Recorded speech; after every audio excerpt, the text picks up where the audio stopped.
Hello everyone, how are you? Today we are going to discuss the new topic Security Exchange Board of India SEBI. Okay, it is not related to human resource management. It is related to just you enhancing your GA general awareness. Okay, it is related somehow related to the class 12 student who is having the BST subject. Okay, very vital topic SEBI. From that one or two question you will get either case study or the any other form you will get. Okay so today will discuss the security exchange board of India. ठीक है, चाहे वो किसी भी type के preparation कर रहे हैं सेबी से क्वेश्चन आते ही आते हैं। ठीक है, तो अच्छा से देख लीजिए, सेबी को समझ लीजिए भाई, बेसिक कॉन्सेप्ट क्या है सेबी का। ठीक है, ये बात तो समझ लीजिए सही से। तो पहले सेबी का पूरा डिटेलिंग करने से पहले मैं इसका चेयरमैन, अभी जो करंट प्रेजेंट में जो चेयरमैन है इसका, उसका नाम बता देता हूँ। चेयरमैन अभी कौन है? मिस्टर अजय त्यागी। कौन है अभी भाई चेयरमैन सेबी का? मिस्टर अजय त्यागी। ये किसको रिप्लेस करके आए हैं? यूके सिन्हा को। यूके सिन्हा, इसके पहले यूके सिन्हा थे, ये फॉर्मर थे। ठीक है, ये फॉर्मर थे, इसको रिप्लेस करके फरवरी में आए ये अजय त्यागी। ठीक है, अब आते हैं security exchange board of India. ठीक है, अब security exchange board of India है क्या चीज, इसको पहले समझ लेते हैं। ये जो फर्स्ट सेटअप हुआ, ये security exchange board of India, ये हुआ 1988 को। कब हुआ भाई? 1988 को। देखिए क्या होता था ना, पहले बहुत सारा मैल प्रैक्टिसेस चलते थे इन द स्टॉक मार्केट, तो इसको रेगुलेट करने के लिए 1988 में सेबी को लाया गया। ठीक है, सेबी को लाया जाने का रीजन मैं बाद में बताता हूँ। सेबी कब क्या हुआ ये पहले समझ लेते हैं। तो 1988 में सेबी आया। ठीक है, उस टाइम में उसका कोई लीगल स्टेटस नहीं था। ठीक है, उस टाइम में क्या हुआ, 1988 में सेबी आया। उस टाइम में थोड़ा बहुत स्टॉक एक्सचेंज को डेवलपमेंट भी करता था, कुछ रेगुलेट करता था। तो उस टाइप का रेगुलेशन से वो क्या, उसके पास पूरा कंट्रोलिंग पावर नहीं था उस टाइम में, जिसके कारण वो शेयर मार्केट को सही से कंट्रोल नहीं कर पा रहा था, मैल प्रैक्टिसेस को कंट्रोल नहीं कर पा रहा था। तो उसके बाद क्या हुआ ना, तब गवर्नमेंट ऑफ इंडिया ने देखा कि भाई इस तरह से तो काम नहीं चलेगा। ठीक है, इतना मैल प्रैक्टिसेस हो रहा है इसमें सिक्योरिटी एक्सचेंज इसमें आपका शेयर मार्केट में, तो ऐसे नहीं चलने वाला है। तो क्या करेंगे हम लोग भाई, तो क्या किए, इसको लीगलाइज कर दिए। कब? मई 1992 को। मई महीना के 1992 को हम लोग इसको लीगलाइज्ड कर दिए। लीगलाइज्ड कर दिए तो उसका बहुत सारा वीटो पावर आ गया उसके पास। पावर के बारे में भी चर्चा करेंगे, क्या क्या है उसका फंक्शनल एरिया, सारे बात करेंगे। तो ये 1992। अब क्यों, रीजन क्या था भाई सेबी को लाने का? देखिए, जब भी security exchange board of India का आता है तो भाई ये शेयर मार्केट को कंट्रोल करेगा। तो भाई लाया क्यों गया? कंट्रोल करने के लिए लाया गया। क्यों कंट्रोल करने के लिए लाया गया? क्योंकि इतना मैल प्रैक्टिसेस हो रहा था ना जहां स्टॉक मार्केट में, तो ऐसा होगा ना कि इन्वेस्टर जो थे ना, वो अपना कॉन्फिडेंस बूस्टअप होने की जगह में क्या हो रहा था, लो हो जा रहा था उसका कॉन्फिडेंस, जिसके कारण क्या हो रहा था, लोग इन्वेस्ट नहीं करना चाह रहे थे। इन्वेस्ट नहीं करेंगे तो मार्केट भी नहीं ग्रो करेगा, इकोनॉमी भी नहीं ग्रो करेगा।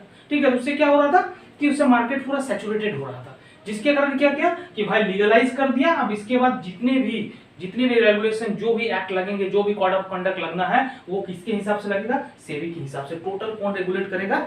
सेबी रेगुलेट करेगा। ठीक है, एक बार फिर से रिकैप कर लेते हैं। सिक्योरिटी एक्सचेंज बोर्ड को कब आया? 1988 में। जस्ट एन एडवाइजरी नेचर का था उस टाइम में, लीगल स्टेटस नहीं था उसका।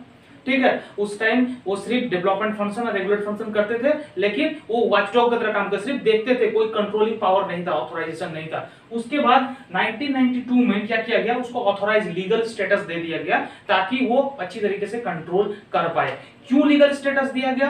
क्योंकि वो देख रहा था कि इतना मैल प्रैक्टिसेस हो रहे हैं स्टॉक मार्केट में, जिसको लोग कंट्रोल नहीं कर पा रहे, जिसके कारण इन्वेस्टर कम रहे डे बाय डे। तो ये क्या किया कि चलो भाई अब इससे तो नहीं होने वाला है कम, चलो इसको लीगलाइज करते हैं एंड कंट्रोल देते हैं गवर्नमेंट को, अदरवाइज ये स्टॉक मार्केट हम लोग का ग्रो नहीं करने वाला है। सो दैट इकोनॉमिक भी क्या होगा, ग्रो नहीं करेगा। इसीलिए 1992 में ये सेबी को लाया गया लीगल फॉर्म में। ठीक है, अब पहला है कि भाई पर्पस क्या है इसका, पर्पस क्या था? देखिए, पर्पस तो सीधा सिंपल है कि भाई मैल प्रैक्टिसेस को रोकना है इन द ऑर्गेनाइजेशन। ठीक है, इसने 3 एरियाज को चुना। देखिए, सिक्योरिटी जहां पर स्टॉक मार्केट है ना, 3 एरिया है। ठीक है, 3 एरियाज पे काम होता है। ठीक है, एक है इशूअर, इशू, जो लोग इशू करते हैं शेयर वगैरह इशू करते हैं। ठीक है, अब इशू जो करते हैं, जो कंपनीज है, उन लोग को जैसे सिक्योरिटी एक्सचेंज बोर्ड के आ जाने के बाद क्या हुआ, वो लोग को एक फेयर मार्केट मिला, एक अच्छा मार्केट मिला, जहां पर क्या होगा, वो लोग फेयर वे से क्या कर सकते हैं, अपना फंड रेज कर सकते हैं फेयर वे से। पहले अनफेयर मीन से भी बहुत सारा, जैसे बहुत सारा केसेस है सत्यम वगैरह जो फ्रॉडुलेंट केसेस हुआ, बहुत सारा केसेस है जिसने क्या हुआ, अनफेयर वे से क्या किया, वो लोग ने फंड रेज कर लिया। तो सेबी के आ जाने से जो इश्यूर है वो लोग को एक फेयर वेज मान के करना पड़ा, क्योंकि उसके अलावा कोई उसके पास ऑप्शन नहीं है, ठीक है। इसलिए इश्यूर को क्या हुआ, फेयर वेज पे लोगों को क्या क्या इशू करने का एक प्लेटफॉर्म मिला, फंड रेज करने का प्लेटफॉर्म मिला, ठीक है। सेकंड है इन्वेस्टर। अब इन्वेस्टर को क्या किया भाई लोग, देखिए इन्वेस्टर सबसे ज्यादा जो प्रॉब्लम में गिरता था, ये लोग गिरते थे प्रॉब्लम में, इन्वेस्टर का, कि पैसा भाई उसी लोग का लगा है, पैसा तो वही लोग चला जाएगा।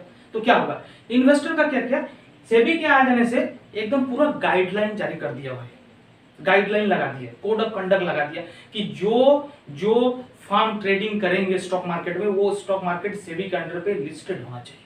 तो क्या हुआ, इसमें क्या हुआ, प्रोटेक्ट हो गया, प्रोटेक्टेड, ये क्या हो गया, और ये क्या हो गया, प्रोटेक्टेड हो गया पूरा पूरा, इसका प्रोटेक्शन मिल गया, इन्वेस्टर को प्रोटेक्शन मिल गया। तो वो लोग क्या सेफ फील करने लगे, और क्या करने लगे, वो अपना इन्वेस्टर ज्यादा से ज्यादा बढ़ाने लगे। यहाँ पर क्या प्रोटेक्शन देने लगा इन्वेस्टर को, सेबी क्या भाई प्रोटेक्शन देने लगा। थर्ड कौन है भाई, थर्ड है इंटरमीडिएटरीज।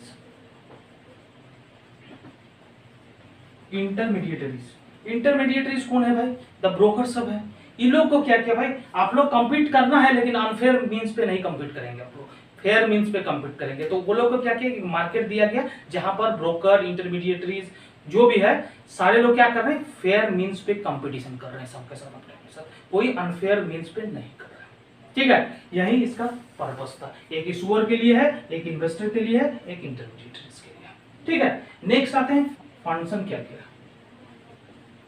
फंक्शंस क्या क्या है। देखिए फर्स्ट फंक्शन है protective function, protective function, protective function.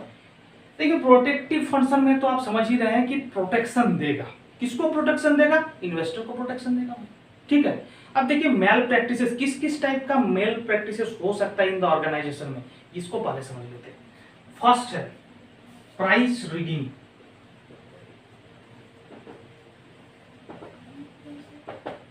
Price rigging. अभी प्राइस रिगिंग क्या है इसको समझ लेते हैं, ठीक है। प्राइस रिगिंग कुछ नहीं है, जब हम लोग शेयर के प्राइसेस को, जब कोई भी ब्रोकर हो या कोई भी कंपनीज हो, यदि शेयर के प्राइसेस को अपने हिसाब से बढ़ाता है और घटाता है, अपने हिसाब से, ठीक है, अपने हिसाब से बढ़ा रहा है या मैनिपुलेट कर रहा है उसको, ठीक है। जैसे कोई भी ब्रोकर हो गया भाई किसी भी कस्टमर, किसी भी इन्वेस्टर के पास गया और उसको मैनिपुलेट कर दिया, ठीक है, या सपोज कि 30 रुपीज पर शेयर था, उसने मैनिपुलेट करके उसको 50 रुपीज में फंसा दिया, लेकिन एक्चुअल में उसका प्राइस कितना है 30 है, लेकिन उसको फंसा दिया 50 में, ठीक है। तो क्या हुआ, इसको क्या बोलते हैं, price rigging. Means you are just manipulating the investor और the customer, either they will buying the shares with the high rate और द लो रेट, कुछ भी हो सकता है, लो में भी खरीदवा सकता है या हायर में भी खरीदा सकता है। तो मैनिपुलेशन नहीं करेंगे आप लोग, इसीलिए क्या कर रहे हैं, प्रोटेक्शन कर रहा है, किससे, प्राइस रिगिंग से प्रोटेक्शन कर रहा है। प्राइस रिगिंग कुछ नहीं, just manipulation of the price, कुछ नहीं, ठीक है। नेक्स्ट क्या है, इनसाइडर ट्रेडिंग, इनसाइडर ट्रेडिंग, ठीक है। अब इनसाइडर ट्रेडिंग क्या है इसको समझ लेते हैं। इनसाइडर जो ट्रेडिंग है इस पे ये क्या काम करता है इसको समझ लेते हैं। देखिए इनसाइडर रहते कि कुछ कंपनीज है ना जिसके बोर्ड ऑफ डायरेक्टर मेंबर जो होते हैं उसके पास बहुत सारा सेंसिटिव इंफॉर्मेशन रहता है। सपोज ऐसा हुआ कि उसके पास इंफॉर्मेशन लग गया कि इस बार बोनस शेयर इशू होने वाला है, बोनस शेयर इशू होने वाला है, शेयर का टाइप है बोनस शेयर इशू होने वाला है, ठीक है। बट ये इंफॉर्मेशन बोर्ड ऑफ डायरेक्टर्स के अलावा किसी के पास नहीं था, ठीक है, बोनस शेयर इशू होने वाला। अब ये लोग क्या किए, ये जो एक डायरेक्टर था इसने दो चार अपना जो क्लोज फ्रेंड है उसको बता दिए कि भाई आप लोग खरीद लीजिए, अभी मत खरीदिए शेयर, जब बोनस शेयर होगा कुछ दिन बाद, अभी आईपीओ निकलने वाला है, उसका जब शेयर निकलेगा वो आप खरीदिएगा तो आपको प्रॉफिट ज्यादा देगा, ठीक है। सेंसिटिव इन्फॉर्मेशन किसके पास था, बोर्ड ऑफ डायरेक्टर के पास। Board of director malpractices करके दे दिया, ये खुद अपने पास भी रखा, खुद भी शेयर खरीद सकता है।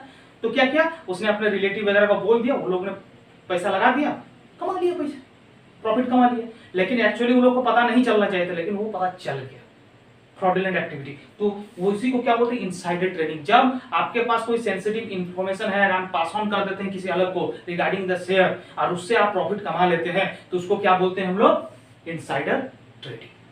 क्लियर हो गया। प्राइस रिगिंग क्या है, मैनिपुलेशन ऑफ द प्राइस है। प्राइस इनसाइडर ट्रेडिंग क्या है कि हम लोग का जब सेंसिटिव इंफॉर्मेशन शेयर के रिगार्डिंग में किसी भी शेयर इशू करने के रिगार्डिंग में होता है, ठीक है, तो क्या करते हैं हम लोग किसी को दे देते हैं, उस टाइम में जो प्रॉफिट कमा लेते हैं उस सेंसिटिव इंफॉर्मेशन को लेके, वो तो फेयर मींस पे नहीं हुआ ना, कहीं किसी को पता नहीं था, आपको पता चल गया किसी के कारणवश, ठीक है, तो उससे क्या होता है, इनसाइडर ट्रेडिंग होता है उसी टाइप से, ठीक है। चलिए प्राइस रीडिंग इनसाइडर ट्रेडिंग हो गया। थर्ड पे आते हैं, सेबी ने क्या किया, फ्रॉडुलेंट जो एक्टिविटी था, फ्रॉडुलेंट एक्टिविटीज को मिनिमाइज कर दिया, फ्रॉडुलेंट एक्टिविटीज को मिनिमाइज कर दिया। क्यों मिनिमाइज कर दिया, उसने कोड ऑफ कंडक्ट लगा दिया सबके ऊपर, कोड ऑफ कंडक्ट, ठीक है। कोई भी शेयर या डिवेंचर इशू कर रहे हैं आप यदि, ठीक है, तो आप मिड टर्म में नहीं छोड़ के जा सकते हैं, सीधा सीधी बात है भाई, कोई मिड टर्म में नहीं छोड़ के जाएगा, ठीक है। ऐसा नहीं कि कल आप शेयर किए परसों कंपनी को आप छोड़ के निकल लिए, ऐसा नहीं होगा, या इन्वेस्टर को छोड़ दिए कि भाई हम पेमेंट नहीं कर सकेंगे, ऐसा नहीं होना चाहिए, ठीक है। यहाँ पर क्या करेंगे, फ्रॉडुलेंट जितने भी मैल प्रैक्टिसेस और जो भी एक्टिविटीज है उसको बांध दिया किसके अंदर पे, कोड ऑफ कंडक्ट के अंदर पे उसको बांध दिया, जिसके कारण वो लोग आप फ्रॉडुलेंट एक्टिविटीज भी नहीं कर रहे हैं या इन्वेस्टर को धोखा भी नहीं दे पा रहे हैं, ठीक है। नेक्स्ट जो है डेवलपमेंट फंक्शन,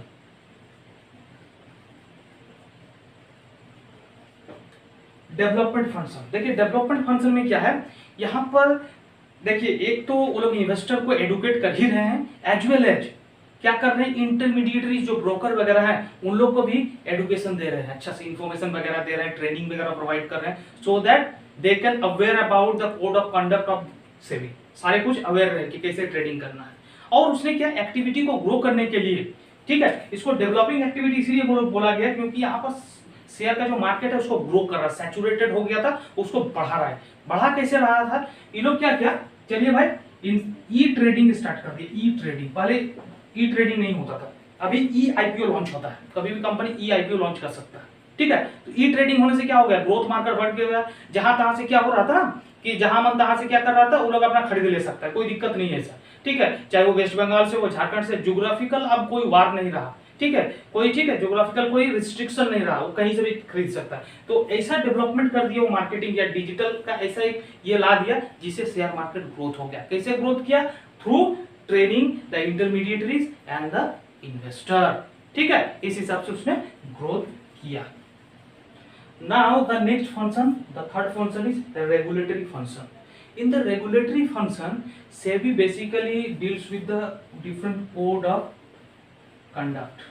किससे हम लोग रेगुलेट करेंगे भाई, code of conduct, policies, procedure पे ही तो रेगुलेट करेंगे।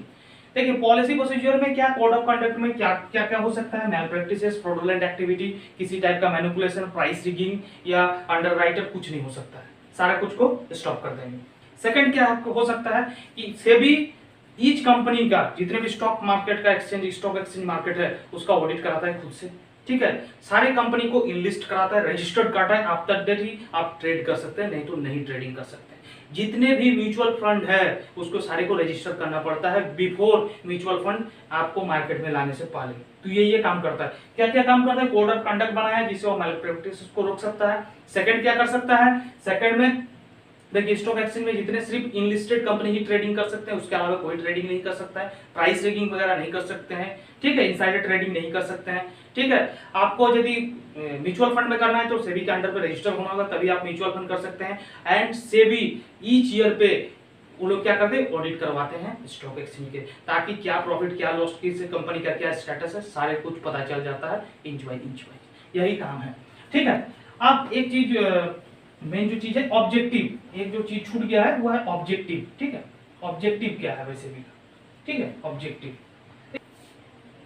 ऑब्जेक्टिव जो है, ठीक है, ये ऑब्जेक्टिव क्या क्या था इसको हम लोग समझ लेते हैं, इसको मुंह जवानी में कर लेते हैं। फर्स्ट है क्या करते हैं, फर्स्ट में प्रोटेक्ट करते हैं interest of the investor, first code of conduct से रेगुलेट कर रहे हैं मार्केट को। थर्ड क्या है, शेयर मार्केट का ग्रोथ करवा रहे हैं। एंड जो भी है माल प्रैक्टिसेस जो भी है, प्राइस रिगिंग वगैरह कुछ भी है, सबको क्या कर रहे हैं, नहीं होने दे रहे हैं। बस 4 गेम गिन के, फर्स्ट क्या कर रहे हैं, प्रोटेक्ट कर रहे हैं इन्वेस्टर को। सेकंड क्या कर रहे हैं, जितना भी मैल प्रैक्टिस वगैरह हो रहा है, फ्रॉडुलेंट एक्टिविटीज हो रहा है, उसको बंद कर दे रहे हैं। ठीक है, और क्या कर रहे हैं, मार्केट को बढ़ा रहे हैं, ज्यादा से ज्यादा एक्टिविटीज को डेवलप कर रहे हैं। बस इतना ही करना है। एक लमसम में सेबी का आपका टोटल जो डिटेल है यहीं पर है। ये जो 12th क्लास के स्टूडेंट है और जो कंपटीशन वगैरह का तैयारी करते हैं, उन लोग के लिए जानना बहुत जरूरी है सेबी, और जीए के लिए तो बहुत ही जरूरी है। ग्रुप डिस्कशन वगैरह में ये बहुत काम आता है, तो आपको रखना चाहिए इस सब का नॉलेज। ये जीए का नॉलेज है, सबको जानना चाहिए क्या है नहीं है। ठीक है, तो बस आज के लिए इतना ही। लाइक एंड सब्सक्राइब करते रहें। Thank you.